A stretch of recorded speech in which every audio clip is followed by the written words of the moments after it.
जिंदगी के भिन्न रंगों को समेट कहानी का आकार देता हूं, कुछ इसलिए ही तो कहानीकार कहलाता हूं।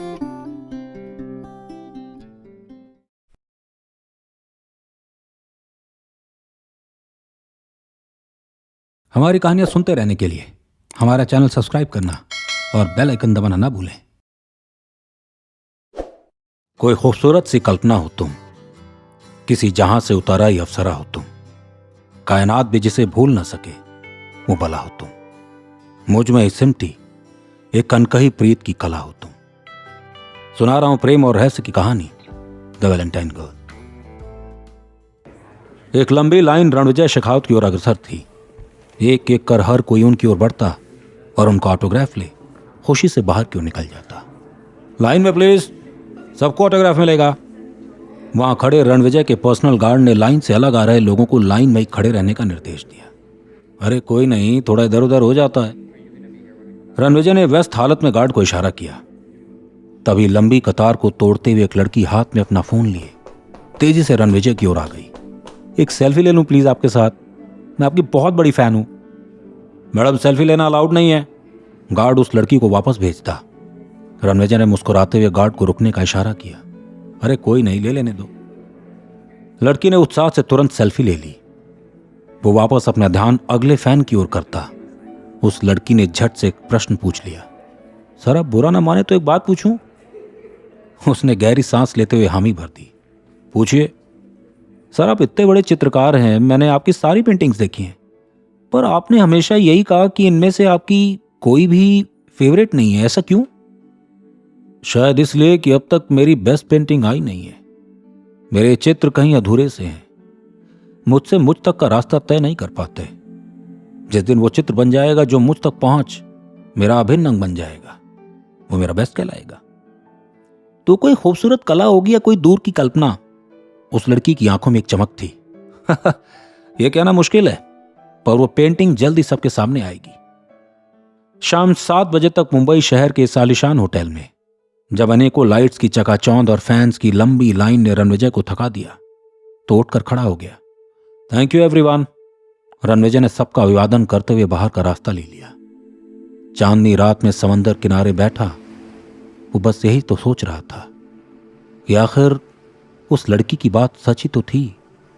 क्यों वो अभी तक अपनी बेस्ट पेंटिंग नहीं बना पाया? क्या वो अपने उस पुराने सपने को सच कर देना चाहता था? क्या वो उस लड़की को एक जीवंत रूप दे देना चाहता था जो अक्सर उसको नींद से उठा देती थी? न जाने कितनी ही रातें वो उस लड़की को सपने में देख उठ जाता, पर जब भी उसकी पेंटिंग बनाने की कोशिश करता उसका चेहरा मानो धुंधला हो जाता।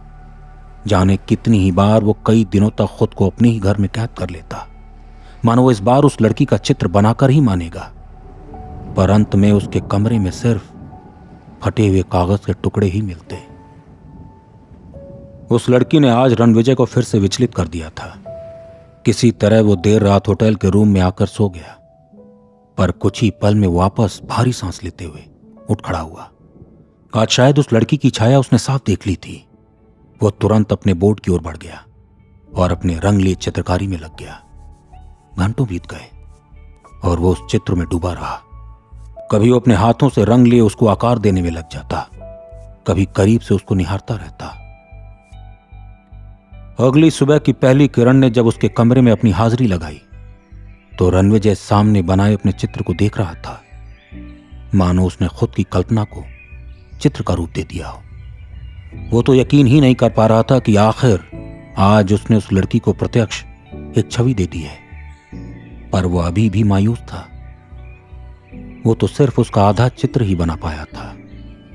उसकी खूबसूरत आंखें और सुनहरे बाल, बस इतना ही रंग दे पाया था वो अपनी कल्पना को। अचानक किसी ने रूम की घंटी बजाई। रणविजय ने किसी तरह उठ दरवाजे की ओर बढ़ दरवाजा खोला। सामने उसका बेस्ट फ्रेंड अनिरुद्ध खड़ा था। अरे तू रात को सोया नहीं क्या? अरे हालत तो देख अपनी। चल जल्दी रेडी हो जा, ब्रेकफास्ट पर चलते हैं, उसके बाद हमें एक एग्जीबिशन में जाना है। अनिरुद्ध सामने रखे सोफे पर बैठ गया। सुन, मैंने उसे अपने चित्र में उतार लिया है। रणविजय ने दीवार का सहारा ले अनिरुद्ध की ओर उम्मीद भरी निगाहों से देखा। Oh no, please don't tell me तूने फिर से अपनी पूरी रात काली कर ली। भाई तू उस लड़की से बाहर क्यों नहीं आ जाता? न जाने कितने साल हो गए हैं तू बस यही कोशिश करता रहता है और फिर डिप्रेशन में चला जाता है।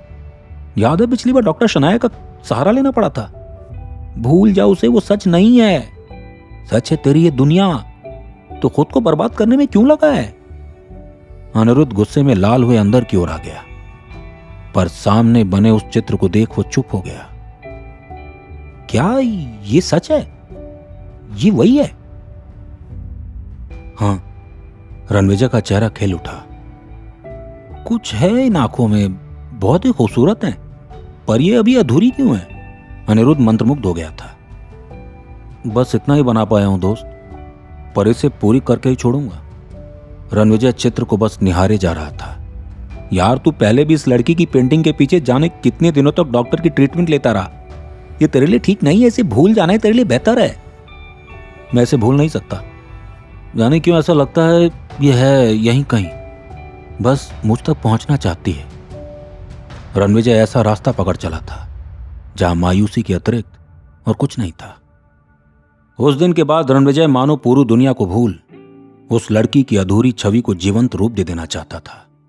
वो महीनों घर में खुद को कैद किए बस किसी तरह उस पेंटिंग को पूरा करने में लग गया। पर धीरे धीरे वो अपना मानसिक संतुलन खोने लगा। वो सच और झूठ के फर्क को भूलने लगा। उस दिन भी ठंड की शाम वो अपनी बालकनी में बैठा उस चित्र के एक सिरे को देख रहा था कि तभी अनिरुद्ध आ गया। मुझे तेरे सेक्रेटरी का फोन आया था। ये तू क्या कर रहा है? तू अपनी सारी कमाई लुटा चुका है। अगर ऐसे ही चलता रहा तो तू रोड पर आ जाएगा। छोड़ दे पागलपन। पर रणविजय ने उसकी एक ना सुनी। दिन बीते और रणविजय की हालत और खराब होती चली गई। कई बार तो लोगों को देर रात उसके घर से कभी उसके रोने की आवाज आती, कभी सामान इधर उधर पटकने की। लोग उसे पागल कलाकार के नाम से जानने लगे। रणविजय अपना सब कुछ खो चुका था। अब उसका गुजर बसर भी किसी तरह चल पा रहा था कि अचानक एक दिन उसने हड़बड़ी में अनिरुद्ध को कॉल लगाया। अनिरुद्ध जल्दी आ। अनिरुद्ध बिना समय गंवाए उसके घर पहुंच गया। अंदर घुसते ही अनिरुद्ध ठहर गया। सामने रणविजय खड़ा अपनी नम आंखों से अनिरुद्ध को देख रहा था। उसकी आंखों से आंसू एक एक कर उसके गालों को भिगो नीचे गिर रहे थे। बिखरे बालों और अस्त व्यस्त अवस्था में उसने धीमी आवाज में कहा, वो पूरी हो गई है मेरे दोस्त। कौन? अनिरुद्ध आश्चर्य में पड़ गया। वो लड़की। रणविजय ने सामने लगे पेंटिंग बोर्ड की ओर इशारा किया। अनिरुद्ध की आंखें कुछ पल के लिए उस बोर्ड पर टिकी रह गई। Wow, she is so beautiful. मैंने इतनी खूबसूरत चित्रकारी आज तक नहीं देखी। इतनी खूबसूरती तो सिर्फ कल्पना में ही हो सकती है। नहीं, ये सच है। ये इस दुनिया में है। तुझे पता है, इस चित्र को पूरा करते करते मुझे इस लड़की से प्यार हो गया है। I am in love with her. मुझे इसे ढूंढना होगा। तू होश में तो है? ये सिर्फ एक सपना थी, सच नहीं। तू खुद को अंधेरे में क्यों धकेल रहा है? ये लड़की वास्तविक नहीं है, सिर्फ एक चित्र है। अनिरुद्ध ने दोनों हाथों से रणविजय को झंझोड़ा। ये मेरा सच है मेरे दोस्त। इस पेंटिंग को मैं द वैलेंटाइन गर्ल कहूंगा और इस बार ये लड़की मेरी वैलेंटाइन होगी। मैं इसे अपनी अब तक की सबसे बेस्ट पेंटिंग कहूंगा और ये मेरी आखिरी पेंटिंग भी होगी। इतना कह रणविजय उस पेंटिंग को ले अपने ऑफिस की ओर निकल गया। कुछ ही दिनों में रणविजय की पेंटिंग द वैलेंटाइन गर्ल पूरे विश्व में लोकप्रिय हो गई। इस पेंटिंग ने रणविजय को एक महान चित्रकार की उपाधि भी दिलवा दी। जहां वो एक और शोहरत और रुतबा कमा रहा था, वहीं उस लड़की की खोज में भटक भी रहा था। वो उस लड़की में इतना खो गया कि एक अजीब सा पागलपन उसे घेरने लगा। लोग उसे द मैड आर्टिस्ट के नाम से पुकारने लगे। और फिर एक समय ऐसा आया कि डॉक्टर्स ने उसे मेंटल हॉस्पिटल में कुछ दिन भर्ती होने के लिए कह दिया। अपनी खोज से थका रणविजय आज भी उसी पेंटिंग के सामने बैठा कुछ सोच रहा था। तभी दरवाजे से अनिरुद्ध ने प्रवेश किया। हॉस्पिटल से फोन आया था। डॉक्टर्स कह रहे थे अगर तू हॉस्पिटल में भर्ती नहीं हुआ तो पूरी तरह पागल हो जाएगा। अनिरुद्ध निराश हो चला था। जानता हूं, इसीलिए आज इसे और इस घर को जी भर कर देख लेना चाहता हूं। जाने कब वापस आना होगा। रणविजय ने मंद आवाज में अपने टूटे शब्दों से एक चुभने वाली बात कह दी। सामान पैक कर लिया तूने? मैं तुझे लेने आया हूं। हाँ, लेकिन हॉस्पिटल जाने से पहले एक आखिरी बार खुली हवा में सांस लेना चाहता हूं दोस्त। हवा को चेहरे पर महसूस कर लेना चाहता हूं। कहीं एकांत में बैठ एक कॉफी पी लेना चाहता हूं। रणविजय भावुक था। किसी तरह उसने खुद को रोका हुआ था। ठीक है, चल मैं तुझे उसी कॉफी हाउस ले चलता हूं जहां तूने पहली बार पेंटिंग शुरू की थी। उसके बाद हम हॉस्पिटल चलेंगे। अनिरुद्ध ने अपने बहते आंसू छुपा लिए। कुछ ही पल बाद रणविजय और अनिरुद्ध उस जगह पहुंच गए। एक पहाड़ी के सबसे ऊंचे सिरे पर बना एक कॉफी हाउस बेहद खूबसूरत था। रणविजय बैग लिए कार से उतर सूरज को अपने चेहरे पर महसूस करने लगा। ठंडी हवा में दोनों बाहें फैलाए खुले आसमान को आखिरी बार देखने लगा। अब अलविदा कहने का समय आ गया है दोस्त। उसने नम आंखों से अनिरुद्ध की ओर निहारा। तो कॉफी पी ले, मैं यहीं कार में तेरा इंतजार करूंगा। तू चिंता मत कर, सब ठीक हो जाएगा। मैं हूं ना तेरे साथ। अनिरुद्ध ने हारे मन से उसको दिलासा दे दिया। ठीक है, इतना कह रणविजय वहां बाहर लगी एक कुर्सी पर बैठ गया और अपना बैग नीचे रखते हुए उसने कॉफी ऑर्डर कर दिया। सामने ऊंचाई से शहर का नजारा देख रणविजय के हाथ रुक ना सके। वो खूबसूरती को कैद कर लेना चाहता था। उसने तुरंत अपने बैग से पेंसिल निकाली और टेबल से नैपकिन उठा उस पर स्केचिंग शुरू कर दी। तभी वहां किसी की आवाज आई। क्या ये कुर्सी मैं ले सकती हूं? एक्चुअली पास की टेबल पर कुर्सी है ही नहीं। जी बिल्कुल। रणविजय ने बिना ऊपर देखे स्केचिंग करते हुए अपना सर हिला दिया। थैंक्स। वहां खड़ी लड़की ने कुर्सी को उठाया ही था कि रणविजय को स्केचिंग करते देख वो दोबारा बोल उठी, आप आर्टिस्ट हैं? रणविजय स्केचिंग में इतना व्यस्त था कि उसने लड़की की ओर देखा भी नहीं। जी चित्रकार हूं, चित्रकारी करता हूं। वाह, काश मेरी भी कोई पेंटिंग बनाता। उस लड़की की आवाज में एक अजीब सी मिठास थी। शायद वो मिठास रणविजय के कानों को बहला चली थी। रणविजय कुछ पल तो स्केचिंग करता रहा, फिर अचानक रुक ऊपर की ओर देखने लगा। जब उसने उस लड़की की ओर देखा तो कुछ पल के लिए मूक सा हो गया। उसकी आंखें मानो एक रुके से सैलाब की तरह बह चली। वो जो देख रहा था उस पर यकीन ही नहीं कर पा रहा था। उसके सामने उसकी पेंटिंग की द वैलेंटाइन गर्ल खड़ी थी।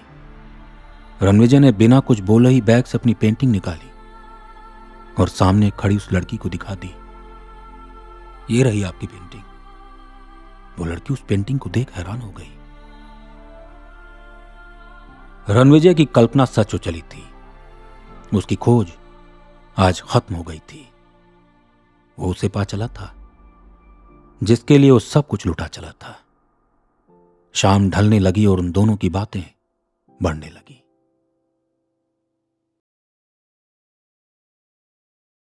अबीर को जर्मनी आए लगभग 2 साल हो गए थे। खुद को उसने काम में इतना झोंक लिया था कि यहां आए इतना समय बीत गया पता ही न चला। हालांकि वो अपने लिए नाम जरूर बटोरने लगा था। एक बड़ी लॉ फर्म में बतौर लॉयर वो अच्छा कर रहा था। उसका रिकॉर्ड था। आज तक कोई भी केस क्लाइंट्स के लिए मुहारा नहीं था। उसके साथियों का मानना था उसका नाम जल्द ही नामी वकीलों में शामिल हो जाएगा।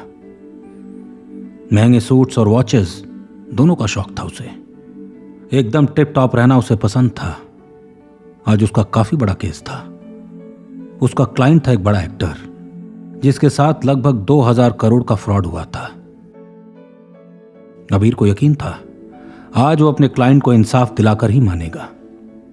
सुबह का अलार्म बजा और अबीर फ्रेश होकर रनिंग पर निकल गया। आम सुबह की तरह आज की सुबह भी वैसी ही थी। सामने की मिसेस हॉफमैन अपने कुत्ते को घुमा रही थी। वहीं हेनरी रोज की तरह रनिंग कर रहा था। सूरज निकलने को बेकरार था। अबीर ने अपना राउंड पूरा किया और तैयार हो गया। आज न जाने क्यों उसे अपनी मां की गिफ्टेड वॉच पहनने का मन किया। कुछ सोचते हुए उसने उस वॉच को उठाया और उंगलियों को उसके ऊपर फेरा और फिर पहन लिया। बिल्कुल उसी पल मां का फोन भी आ गया। वाह मां, तेरी याद आई और तूने फोन कर लिया। मां से बातें करता जब वो कोर्ट के लिए बाहर आया तो पाया बारिश हो रही है। उसने तुरंत छाता लिया और कार की ओर बढ़ने लगा। ओहो माँ, मैं तुझे शाम को करता हूँ, आज एक इम्पॉर्टेंट केस है और कार का टायर पंचर है। अबीर की नज़र कार के पिछले टायर पर गई। उसने घड़ी की ओर देखा। टाइम बिल्कुल नहीं था कि वो टायर बदल सके। सीधे वो मेट्रो की ओर बढ़ गया। ठीक भी था। स्टेशन तक पहुंचते पहुंचते बारिश और तेज हो गई। अबीर ने अंदर जाकर छाता बंद किया, पर खुद की हालत उससे देखी ना गई। सूट भीग चुका था। उसने चारों ओर नजर घुमाई, पर हर तरफ लोग ही खड़े मिले। थोड़ा आगे बढ़ा तो उसे एक पतली गैलरी के दूसरे हिस्से में एक बेंच दिखी। अबीर को एक ऐसी जगह चाहिए थी जहां वो खुद को सुखा सके। वो तुरंत उस ओर बढ़ गया। काले बादलों ने आसमान को ऐसे घेरा जैसे अभी ही अंधकार कर देंगे। अबीर बेंच तक पहुंच गया, पर उसकी आंखें आसमान पर जा रुकी। यही मौसम तो अक्सर उसे अपने घर की याद दिलाता था। कैसे वो बारिशों में माँ के हाथ के बने पकौड़ों के लिए माँ के पीछे पड़ जाता था। माँ, मौसम देखना कितना मस्त हुआ है, आज तेरे हाथ के पकौड़े मिल जाएं तो मज़ा आ जाएगा। और सुनना, वो आलू वाले ही बना देना माँ। और माँ का प्यार कौन नहीं जानता। वो पकौड़ों के साथ साथ पापड़ और चाय भी ले आती। दोनों खिड़की पर बैठे चाय और पकौड़ों के साथ साथ आसमान से गिरती बारिश को निहारते रहते। पर बारिश उसे रिधिमा की भी याद दिला देती थी। वो रिधिमा जो उससे कोसों दूर चली गई, इसलिए क्योंकि उसके पास ना तो अच्छी नौकरी थी और ना ही नामी परिवार। अपनी मां के साथ एक छोटे से घर में रहने वाला अबीर अपनी मां के लिए राजकुमार जरूर था। अचानक वहां एक ट्रेन ने गुम हुए अबीर को बीते दिनों से वापस खींच लिया। नजरों से आसमान ने अपना रिश्ता तोड़ा। कबीर को आभास हुआ वो कब का छोड़ आया उन गलियों को, मां के प्यार को, उस छोटे घर को और आम के पेड़ को, सबको। हल्की मुस्कान लिए वो रुमाल निकाल बेंच पर बैठा। शायद वो बादलों को एकटक इतना देख चुका था कि अचानक उसकी आंखों के सामने हल्का अंधेरा छा गया, मानो किसी अंधेरे गड्ढे में गिरता जा रहा हो। भारी सांसें लिए उसने सर को हिलाया और आंखें खोली। हैरान कर देने वाला नजारा था। सामने ट्रेन पर कई जर्मन सोल्जर चढ़ रहे थे। कुछ तो अंदर बैठे भी थे। कुछ प्लेटफॉर्म पर अपने घर वालों को अलविदा बोल रहे थे। इतने सोल्जर्स भला आए कहां से? अभी बस कुछ मिनट पहले प्लेटफॉर्म पर सोल्जर्स दिख भी नहीं रहे थे। अरे लोग ही कम थे। अबीर थोड़ा आश्चर्यचकित हुआ। फिर उसने आंखों को घुमाया जैसे वो खुद को जगा रहा हो, पर वो हिला तब जब पाया वो प्लेटफॉर्म है ही नहीं जहां वो था। जहां ठीक उसके ऊपर लोहे और मेटल की छत थी, वहां कुछ था ही नहीं, बल्कि खुला एरिया था। सामने डिजिटल बोर्ड था, वो भी अब नहीं था। वो बेंच जिस पर वो बैठा था वो मेटल की नहीं बल्कि सीमेंट की बनी थी। ट्रेन से धुआं क्यों निकल रहा था? ओह, ट्रेन भी वो ट्रेन थी ही नहीं। सुन सा पड़ गया अबीर। बुत की तरह बैठा रहा। उसी क्षण उसे दूर से कोई आवाज सुनाई दी, जैसे वो उसे ही बुला रही हो। यकीन करना मुश्किल था। जो हो रहा था वो सिर्फ सपने जैसा था। उसके कानों तक पहुंचती आवाज अब करीब आ गई। वो बिस्तु फलोवन। यह शब्द अब साफ सुन सकता था अबीर। उसने सर उठाकर पीछे की ओर देखा। एक लड़की खड़ी थी, बेहद खूबसूरत, बड़ी डुबडुबी आंखें और उन पर पसर आई आंसू की बूंदें। गुलाब की पंखुड़ियों की तरह हल्की मुस्कान लिए होंठ और हवा में बेहिसाब झूलती लटें। मन को मोह लेने वाला मंजर था। अबीर बिना आंखों को झपकाए असहाय उस लड़की को लगातार ताकता रहा। वो खुद को भूल ही गया। ना तो उसे उस जगह का भान रहा, न वहां के वातावरण का। Are you talking to me? Abeer बोलता। उस लड़की ने उसे गले से लगा लिया। उसकी भीगी आंखें और कांपता शरीर साफ बता रहे थे वो कितनी डरी हुई थी। बिना रुके वो बस रोती रही। अबीर को कुछ भी समझ नहीं आ रहा था। तभी उसकी नजर अपने कपड़ों पर पड़ी। वो सोल्जर की यूनिफॉर्म में था। ये सब क्या हो रहा था उसके साथ? क्या वो वर्ल्ड वॉर 2 का हिस्सा बनने जा रहा था? क्या वो लड़की उसकी प्रेमिका थी? पर वो तो कभी आर्मी का सदस्य था ही नहीं। उसे तो गन तक चलानी नहीं आती। वो क्या करेगा? कैसे लड़ेगा? अचानक वो कहां आ गया था? वो लड़की उससे यूं लिपट कर क्यों रो रही थी? सवाल कई थे, पर अबीर का दिल न जाने इन सब के बीच उस लड़की के लिए पसीजे जा रहा था, जैसे वो उसे जानता हो। वो लड़की कोई और नहीं बल्कि उसी का एक हिस्सा हो। उसके रुदन में अबीर का दिल भी रोने लगा। उसकी आंखें भी नम हो गई। वो बस उसी तरह खड़ा उस लड़की से लिपटा रहना चाहता था। पर क्यों? यह प्रश्न उसका दिलो दिमाग दोहराता रहा। इसका जवाब उसके पास था ही नहीं। लड़की ने कुछ देर बाद खुद को संभाला। उसने जर्मन में फिर कहा, इश वमिशे देश, मतलब आई मिस यू। और फिर उसने अबीर के कंधों पर हाथ रख कुछ फुसफुसाया और ट्रेन की ओर जाने का इशारा किया। कुछ सोल्जर्स ने भी अबीर को आने का इशारा किया। अबीर बस बहाव के साथ चलता गया। ट्रेन ने आवाज की और आगे बढ़ गई। प्लेटफॉर्म को छोड़ते वक्त अबीर उस लड़की को आंखों से ओझल होते देखता रहा। उसका दिल उसके लिए धड़क रहा था।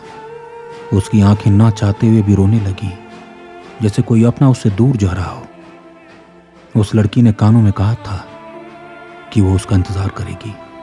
वो अबीर से इतना प्यार करती है कि उसके बिना जी नहीं सकती। उसने कहा वो उसी पेड़ के नीचे उसका इंतजार करेगी जहां वो घंटों बातें करते थे। वो सिर्फ अबीर की है। लगभग 2 दिन के सफर के बाद अबीर युद्ध के मैदान में था। उसे यकीन था वो मारा जाएगा। उसके साथियों ने उसे आगे बढ़ने का इशारा किया। मालूम हो रहा था अबीर उनका खास साथी था। अबीर पसीने से तरबदर चलने लगा। वो एक ऐसी लड़ाई लड़ने जा रहा था जिसके लिए वो तैयार था ही नहीं। अचानक एक बॉम्ब उनके बीच आकर गिरा और चारों ओर धूल ही धूल फैल गई। लोगों के दर्द में चिल्लाने की आवाज वहां गूंजने लगी। गोलियां अब वहां की बोली बन गई।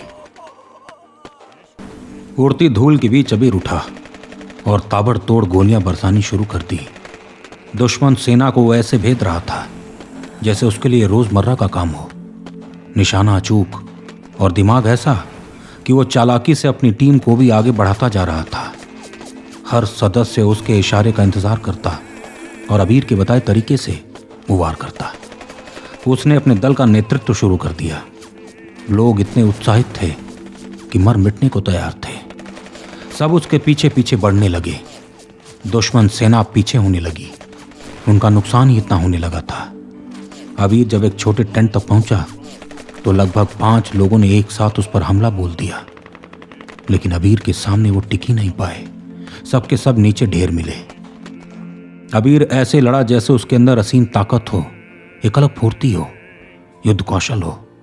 फाइट करने का तरीका ऐसा था जैसे वो कोई महान सोल्जर हो। कुछ ही पलों में वो इलाका जर्मन सेना के अधीन था। जर्मन झंडा वहां फहरा दिया गया। लोग अबीर को कंधे पर उठाए हुंकार भरने लगे। जब थोड़ा समय बीता तो अबीर को होश आया। वो तो अबीर है, सोल्जर नहीं। फिर उसे लड़ने का हुनर कैसे मालूम था?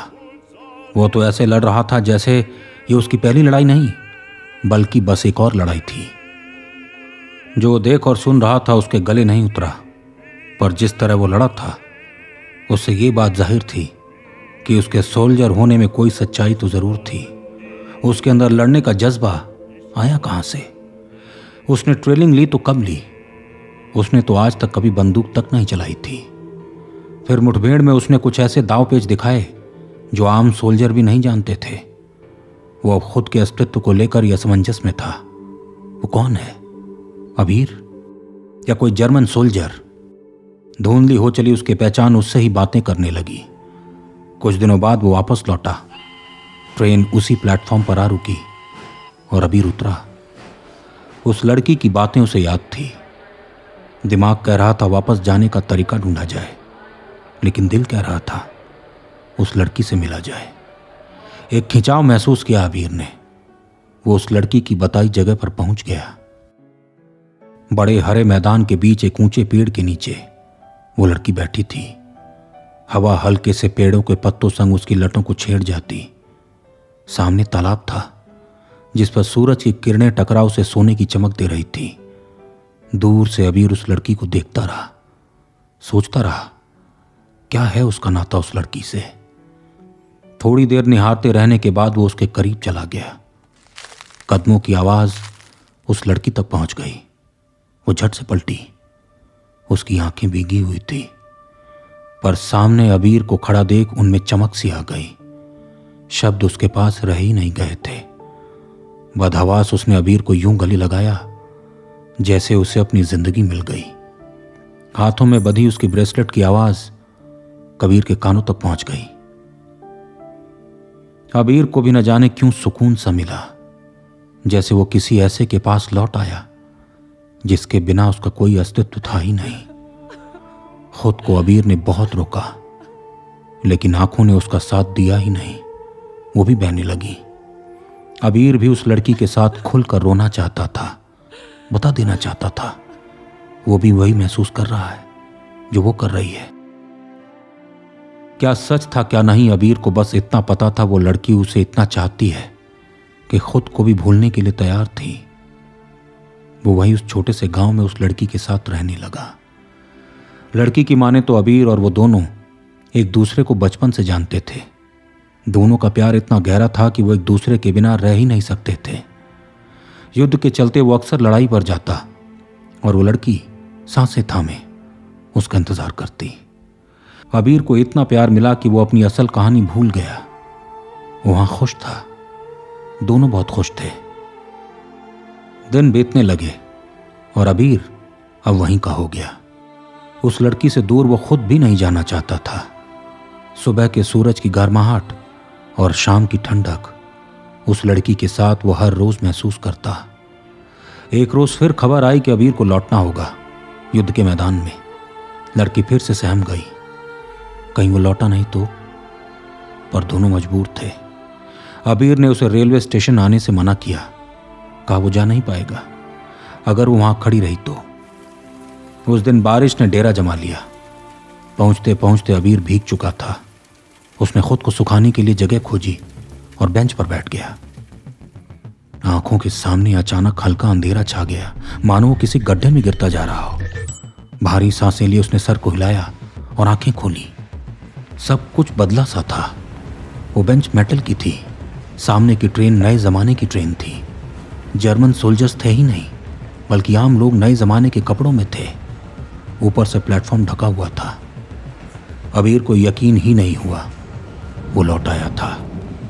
उस लड़की, वर्ल्ड वॉर 2 और उस पुराने प्लेटफॉर्म को छोड़कर। पर कैसे? उसने बार बार उस बेंच पर बैठकर कोशिश की, पर वो वहीं रहा। वो आया कैसे? वो तो वहां बेंच पर बस बैठा ही था। बेंच पर बैठा था। अबीर का दिमाग ठनका। उससे गलती हो गई। उसे बेंच पर बैठना ही नहीं चाहिए था। उस दिन के बाद अबीर ने हर मुमकिन कोशिश की। बारिश में भीगकर वहां कई बार बैठा, छाता लेकर बैठा, उन्हीं कपड़ों में बैठा, टाइम बदल बदल कर बैठा, पर कुछ नहीं हुआ। वो अब थक चुका था, मान चुका था अब उस लड़की से उसकी मुलाकात नहीं हो सकती। लोगों को भी वो साफ जवाब नहीं दे पाया था कि वो उतने दिन कहां था। मां को लेकिन उसने सारी बात बताई। जो लॉयर केस हारता ही नहीं था, अब जीत ही नहीं पा रहा था। कंपनी से भी उसे हिदायत दे दी गई, परफॉर्मेंस ठीक नहीं हुआ तो उसे निकाल दिया जाएगा। जो व्यक्ति सूट बूट में टिपटॉप घूमता था, वो अब एक ही कपड़ों में देखा जाता। न उसे खाने का होश था, न ही सोने का। जब सब कुछ हाथ से फिसलता दिखा तो मां के कहने पर वो भारत लौटने लगा। शनिवार की सुबह आखिर उसका सामान पैक हो गया। घर की चाबी उसने पास के रियल एस्टेट एजेंट को दे दी। घर के आगे बोर्ड लग गया, फॉर सेल। गाड़ी भी अब उसने बेच दी थी, तो सीधे वो ट्रेन पकड़ने चला गया एयरपोर्ट के लिए। जैसे वो घर से थोड़ी दूर आया, बारिश शुरू हो गई। किसी तरह वो बैग्स को खींचता स्टेशन तक पहुंचा। बार बार उसकी नजर उस बेंच की ओर जाती, पर उसने अपने आप को संभाला। किसी तरह तो वो इस प्रताड़ना से बाहर आया था। ये उम्मीद कि वो बेंच उसे उस लड़की तक वापस पहुंचा देगी, उसे पूरी तरह ले डूबी। प्लेटफॉर्म के कर्मचारी तक उसे पहचानने लगे थे। न्यूज़ भी आई थी, the lawyer who sits on the bench. और अपमान वो नहीं करवाना चाहता था। प्लेटफॉर्म पर खड़ा वो ट्रेन का इंतजार करने लगा। दूर से लोग उसे चोरी छुपे घूरने लगे कि वो अभी उस बेंच पर बैठेगा और खुद का सर नोचने लगेगा। अबीर भी तिरछी निगाहों से रह रहकर बेंच को देखता। आसमान में काले बादल बिल्कुल उसी दिन जैसे थे। उसके कपड़े भी भीगे थे। लोगों का हुजूम भी बिल्कुल वैसा ही था। क्या आज ही वो समय है? अबीर को ये विचार तो आए, पर उसने विचारों की एक ना सुनी। ट्रेन आई। अबीर ट्रेन के रुकने का इंतजार करने लगा। सामान उसने हाथ में ले लिया। लगभग वो ट्रेन के अंदर जाने को हुआ ही था कि आवाज आई, हाज तुम मिश विमिश्त। मतलब, क्या तुमने मुझे मिस किया? उसके पांव ठहर गए। ट्रेन के गेट से ही वो पलटा। वो लड़की जिसके लिए वो तरस गया था, जिसके सिवा उसको कुछ सूझा ही नहीं था, जिसके बिना उसकी जिंदगी जीने लायक रह ही नहीं गई थी, वो उसके सामने खड़ी थी। अबीर को लगा ये सिर्फ उसकी आंखों का धोखा है, पर जब उस लड़की ने करीब आकर उसे छुआ तो उसे यकीन हो गया, उसका प्यार उसके सामने था। अबीर की आंखें भर आई। उसका गला रुदन में डूब गया। वो बस वहां खड़े उस लड़की को निहारता रहा। वो उसे जी भर कर देख लेना चाहता था, उसकी आंखों में डूब जाना चाहता था, उसे बता देना चाहता था, तुम्हारे बिना मैं कैसे जिया, कैसे जिंदगी घुट सी गई थी। सामान को नीचे गिरा वो लड़की की तरफ दौड़ा और उसे गले से लगा लिया। वो खूबसूरत आंखें जिनके लिए वो तरस गया था, वो मुस्कान जिस पर वो मर मिटा था, वो सुगंध जो उसे अपनी सी लगती थी, अब उसकी बाहों में थी, उसकी अपनी बर्था। ट्रेन अब निकल चुकी थी। प्लेटफॉर्म सन्नाटे में था। हर कोई ये देख अपनी जगह खड़ा रहा। प्लेटफॉर्म के कर्मचारी भी हैरान थे। अबीर और बौथा दोनों एक दूसरे से लिपटे बस रोते रहे। अबीर ने भीगी आंखों से फिर से आसमान में घिरे काले बादलों को देखा, बेंच को देखा और फिर घड़ी को देखा। अबीर की कहानी आगे बढ़ी। माना जाता है उस लड़की को किसी ने बेंच के बारे में बताया था। कहा था वो जर्मन सोल्जर उस पर बैठा तो, पर वापस उठते उसे किसी ने नहीं देखा। बौथा ने हर मुमकिन प्रयास किया और फिर एक दिन सफल हो गई। रेनकार्नेशन में बिलीव करते हैं आप? बौथा की कहानी माने तो बौथा का प्यार पॉल सोल्जर था, पर युद्ध में वो गया तो लौटा नहीं। बौथा का दिलो दिमाग मानने को तैयार ही नहीं था कि पॉल मर चुका है। वो रोज प्लेटफॉर्म पर जाती, पर पॉल उसे नहीं मिलता। एक रोज जब वो गई इसी उम्मीद में कि पॉल मिलेगा, तो उसे अबीर बेंच पर बैठा दिखा। पॉल अबीर के रूप में जन्म लेकर वापस लौट आया था। बौथा के प्यार ने उसे मजबूर किया कि वो उस तक पहुंचे। अबीर ने समय लांघ कर बौथा से मुलाकात की और अपने अधूरे प्यार को पूरा किया।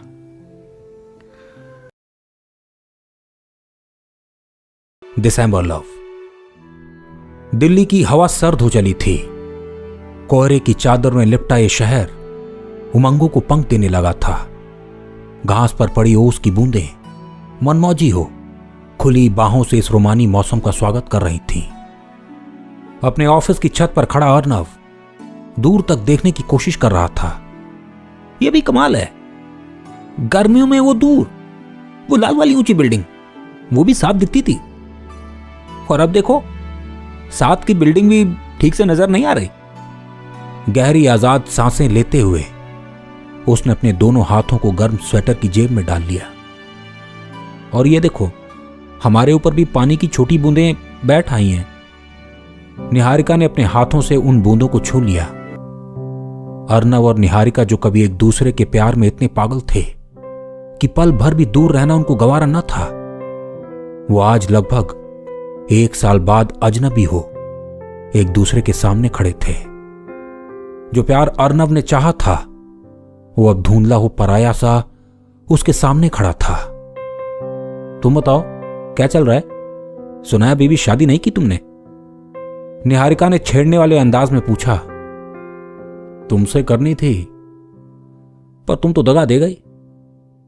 अब तो अपना साथी बेहतर लगता है। अर्नव के इस जवाब ने निहारिका को क्षण भर के लिए कहीं और देखने पर मजबूर कर दिया, पर जैसे ही अर्नव ने उसकी ओर देखा, झट से बात पलट दी। देखो तो, आज भी मेरे मजाक को तुम सीरियसली ले लेती हो। कैसे हैं वैसे आपके पतिदेव? सुना है फिटनेस पर ज्यादा जोर देते हैं आजकल। वो, उसको तो मौका मिले तो पूरे दिन जिम करता रहे। बस अगले महीने ही हम जर्मनी जा रहे हैं, फिर वहां के होकर रह जाएंगे। निहारिका की आंखों में एक चमक उभर आई। निहारिका ने अर्नव को तब छोड़ने का निर्णय लिया जब उसे विदेश जाकर सेटल होना था और अर्नव को यहीं दिल्ली में ही बूढ़ा होना था।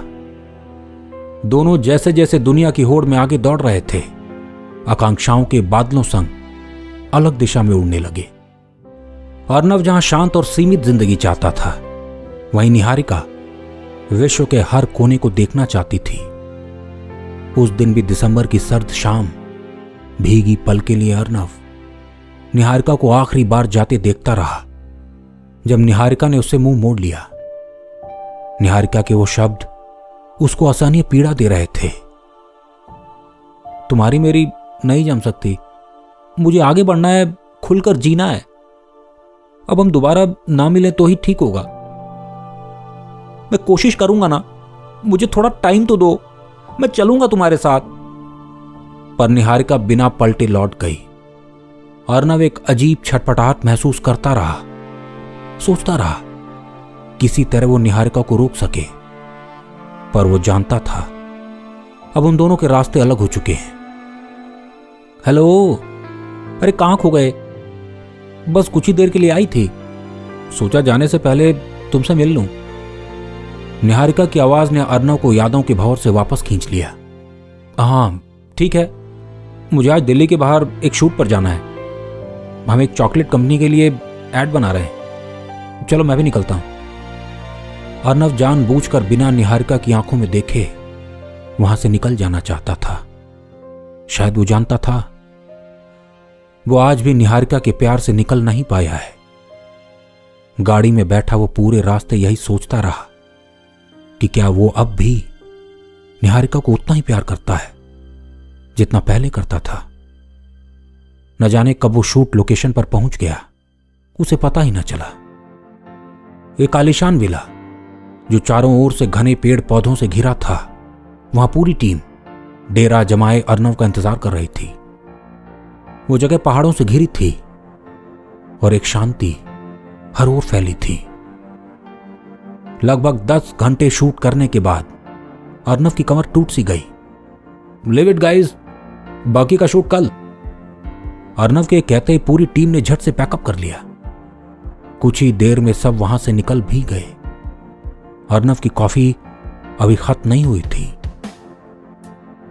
थोड़ा आराम करके निकलता हूं। अपने शरीर को सीधा करते हुए वो कॉफी का मग हाथ में लिए आसपास का चक्कर लगाने लगा। तभी एक और, जहां पहाड़ का एक सिरा था, वहां उसे गुलाबी साड़ी में लिपटी एक लड़की दिखी जो बुत बने बस उस पहाड़ से आगे ताक रही थी। उसके बाल हवा संग मनमौजी हो, उसके चेहरे पर कभी आते तो कभी चले जाते।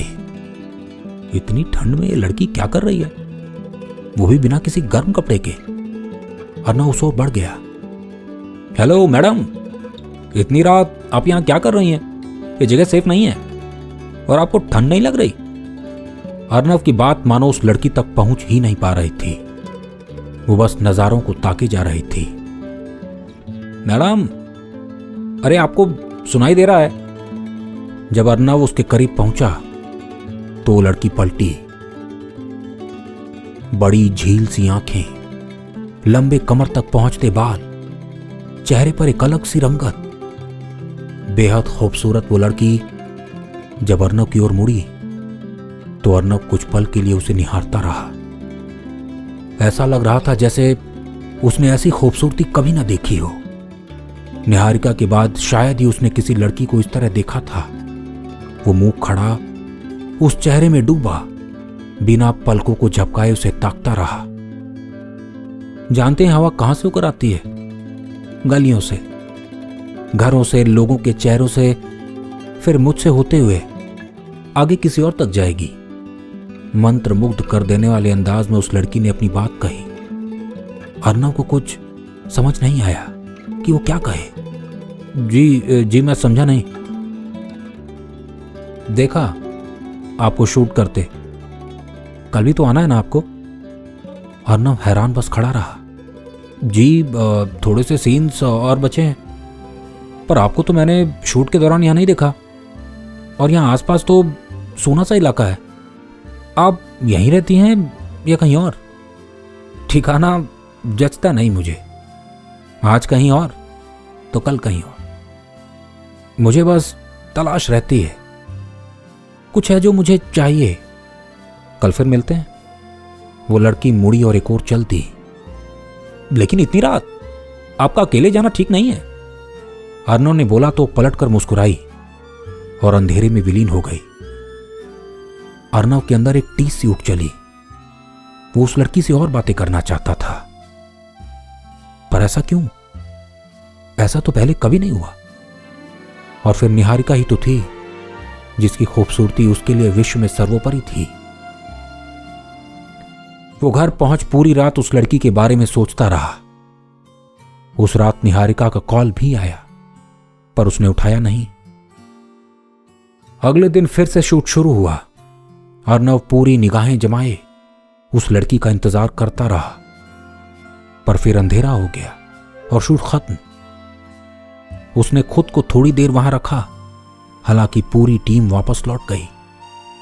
वो अकेला उसी पहाड़ी के किनारे बैठ गया। अरे आप तो सच में मेरी राह देखने लगे। उस लड़की की आवाज ने अर्नव को चौंका दिया।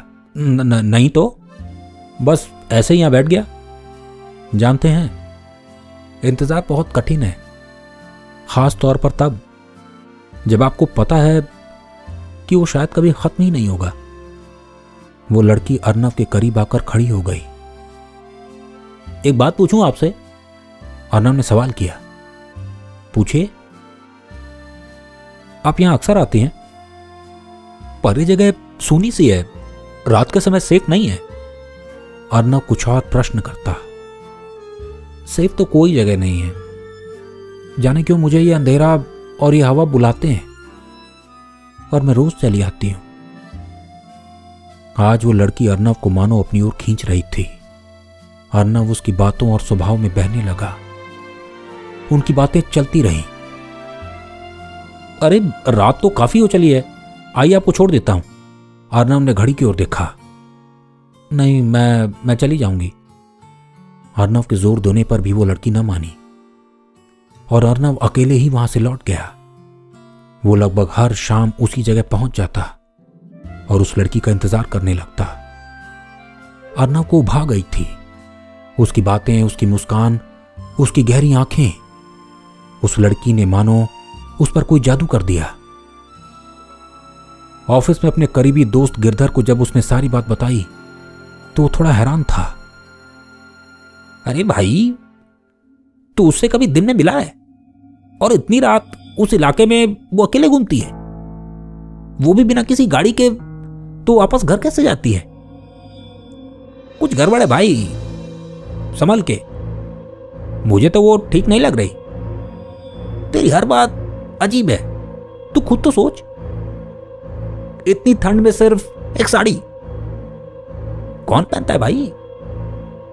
हड्डियां गल जाएं आदमी की इतनी ठंड में। दोस्त की इन बातों ने अर्नव को सोचने पर मजबूर कर दिया। वो अगली सुबह ही उस जगह पहुंच गया। आसपास लोगों से पूछताछ भी की, पर सबका यही कहना था ऐसी कोई लड़की उन्होंने वहां नहीं देखी। अर्नव को कुछ भी समझ नहीं आ रहा था। लोगों का यह कहना कि उन्होंने ऐसी कोई लड़की नहीं देखी उसको असमंजस में डाले जा रही थी। वो शाम होने की प्रतीक्षा करता रहा और जैसे ही कोहरे की चादर ने अंधेरे संग हाथ मिलाया, वो फिर से उसी ऊंचाई पर उस लड़की का इंतजार करने लगा। पर घंटों इंतजार करने के बाद भी उसे सिर्फ मायूसी हाथ लगी। आज ठंड भी कुछ ज्यादा हो चली थी। मौसम विभाग के अनुसार आज तापमान 4 डिग्री के आसपास जाने वाला था। अर्नव ठिठुरती आंखों से कभी पीछे देखता, कभी आगे। उसके हाथ जकड़ने लगे और पांव कांपने लगे। उसने कोशिश की कि गाड़ी में बैठकर हीटर जला ले, पर कुछ ही पल बाद तेज हवा और बारिश शुरू हो गई। जब उससे ठंड बर्दाश्त ना हुई तो वो गाड़ी मोड़ वापस लौटने लगा। जाते वक्त आखिरी बार उसने साइड मिरर में पीछे का नजारा देखा तो हैरत में पड़ गया। वो लड़की उस तेज हवा में अकेले पहाड़ी की ओर जा रही थी। इतनी ठंड में, वो भी इतनी रात, खुले में ऐसे कैसे घूम सकती है ये लड़की? अर्नव ने गाड़ी रोक दी और उतरकर उस ओर दौड़ गया। वो लड़की साड़ी पहने नजारों को महसूस कर रही थी। बारिश में भीगती वो लड़की रहस्यों को ओढ़े कोई अफसरा लग रही थी। ठंड मानो क्या होती है उसे पता ही ना हो। कहां थे तुम? कब से तुम्हारी राह देख रहा था। अर्नव ने करीब जा उसका हाथ पकड़ लिया। ऐसा पहली बार हुआ था कि अर्नव ने उसे छुआ था। उसके चेहरे पर उभर आई शिकन साफ बता रही थी वो कितना बेचैन था। उस लड़की से मिल जाने की चाह उस पर इतनी हावी हो चुकी थी कि उसे यह भी होश न था कि उस पर अपना अधिकार जमा रहा है। हाथों को थामे अर्नव उसे ताकने लगा। आज कुछ काम बाकी रह गया था, पर इस बारिश ने मुझे आखिर बुला ही लिया। उस लड़की ने हल्के से पलट अर्नव की ओर देखा। उसकी आंखों की गहराई, होठों की मुस्कान और मर मिटने वाली अदा पर अर्नव मानो कुर्बान सा हो गया। आखिर तुम इतनी खूबसूरत कैसे दिख सकती हो? क्या है तुम में ऐसा जिसकी वजह से मैं तुम्हारी ओर खींचता चला आता हूं? जानती हो, तुम्हारे बिना हर एक पल भारी सा लगता है, मानो कुछ सूना सा है भीतर जिसको ना चाहते हुए भी नकार नहीं पाता। कौन हो तुम? वो लड़की बस खड़ी बड़ी आंखों से अर्नव को ताकती रही। शायद वो अर्नव के दिल का हाल जानती थी, पर कुछ बोले बिना ही वो गहरी सांसें लिए लौट कर जाने लगी। अरे रुको तो, तुम बिना कुछ बोले ऐसे कैसे जा सकती हो? मैं तुमसे कल दिन में मिलना चाहता हूं। आसपास के लोगों का कहना है तुमको यहां आते किसी ने कभी नहीं देखा। कहां रहती हो तुम? मुझे तुम्हारा घर देखना है। अर्नव बिना रुके कई सवाल कर बैठा। तुम भी मुझे अच्छे लगते हो, तुमसे बातें करती हूं तो जी उठती हूं, पर जो तुम बोल रहे हो वो मैं नहीं कर सकती। कल फिर मिलेंगे। उस लड़की की आंखें भर आई। कुछ आंसू पलकों पर आ ठहर से गए थे। बिना रुके वो चलने लगी। अर्नव मुंह खो उसको जाते देखता रहा।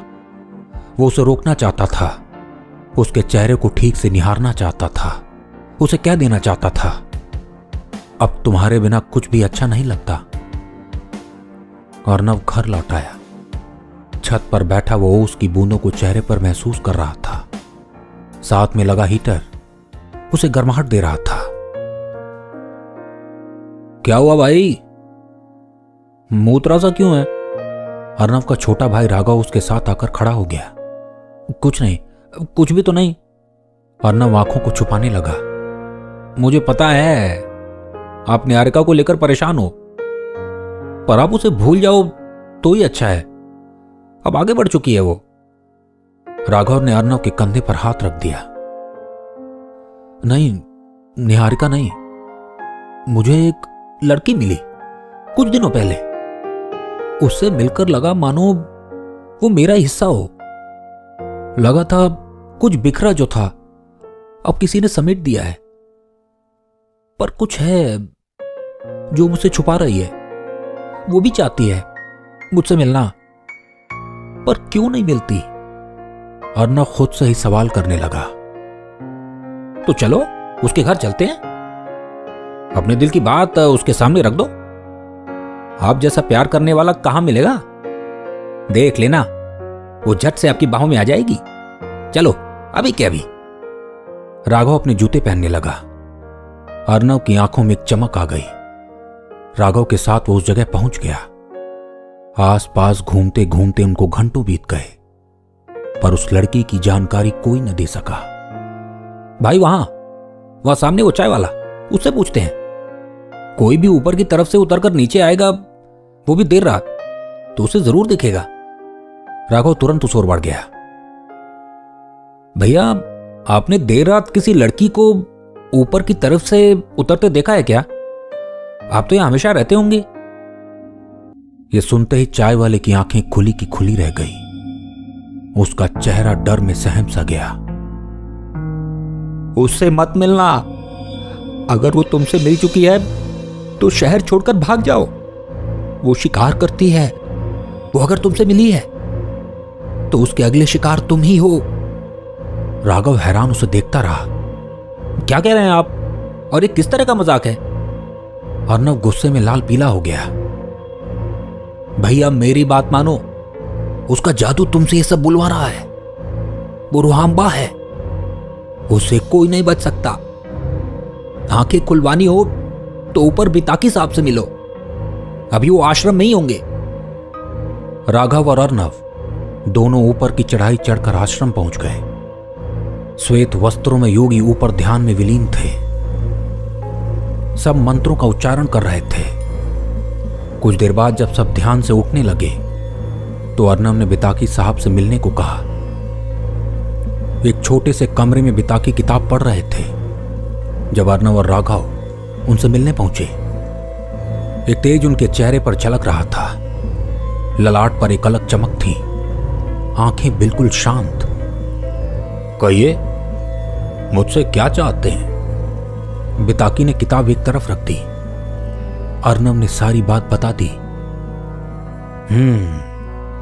वो रुहाम्बा है, संसार की वो शक्ति जो दोनों लोकों के बीच रहती है, मृत्युलोक और ये संसार जो जीवित लोगों का है, पर उनकी ऊर्जा पर्याप्त नहीं होती, जिसकी वजह से वो हर साल किसी जीवित व्यक्ति को मारकर उसकी ऊर्जा को अपना बना लेते हैं और ऐसा कर कर ही वो संसार में रह सकते हैं, अन्यथा वो मृत्यु लोक में चले जाएंगे।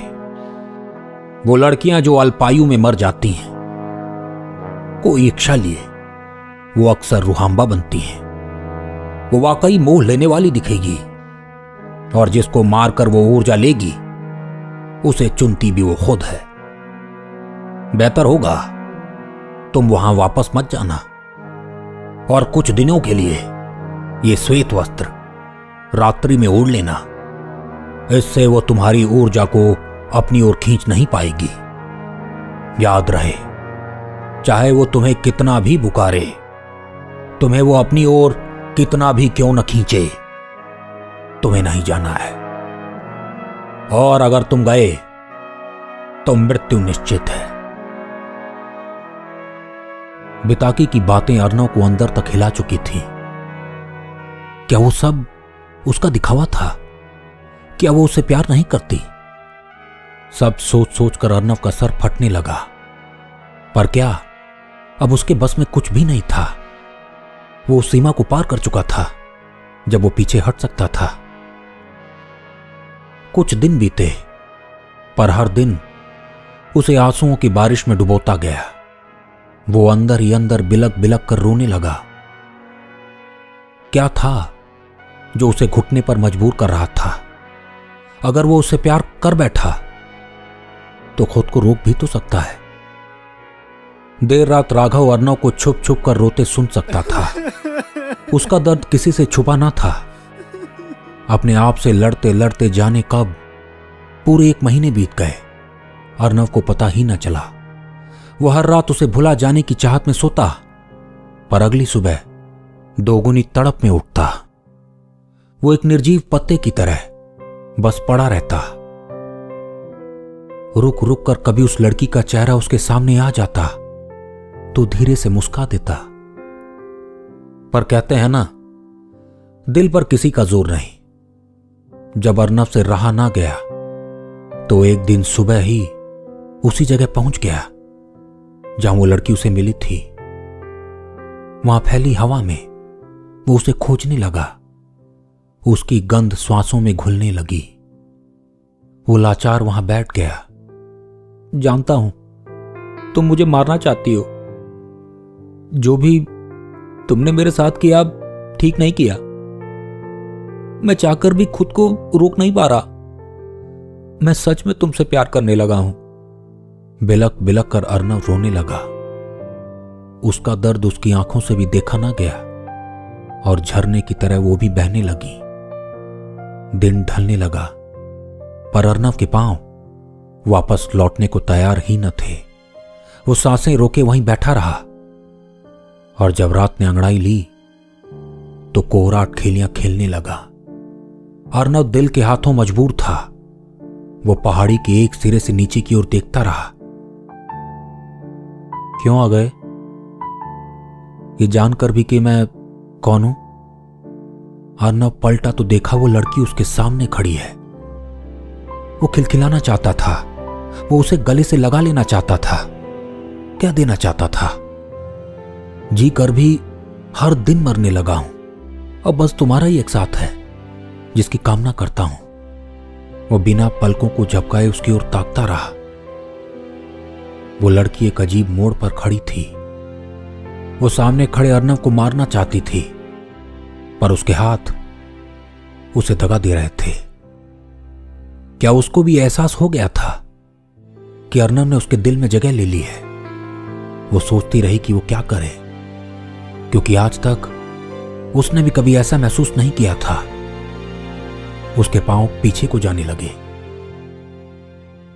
मत जाओ। अगर मुझे मरना ही है तो मार दो, लेकिन खुद से जुदा मत करो।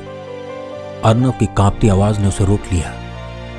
पलटकर जब वो अर्नव के करीब आई तो अर्नव ये मान चुका था कि उसकी मौत अब तय है। पर वो लड़की झुकी और प्यार से उसने अर्नव के सर पर हाथ फेरा। लौट जाओ, मुझ तक आने की कोशिश मत करो। बोलते बोलते उस लड़की के आंसू भी छलक आए। भीगी लाल आंखों को छुपाते वो बोली, काश तुमसे तुम्हारी दुनिया में मिलती। काश तुमको घंटों बैठ देख पाती। काश तुम्हारा हाथ अपने हाथों में रख पाती। जाकर भी मैं तुम्हारे प्राण नहीं ले सकती। अर्नव उसकी बात सुन हैरान था। तो क्या वो उसे मारना नहीं चाहती? क्या उसे भी अर्नव से उतना ही प्यार है? क्या वो छलावा मात्र नहीं था? अर्नव ने उसका हाथ थाम लिया।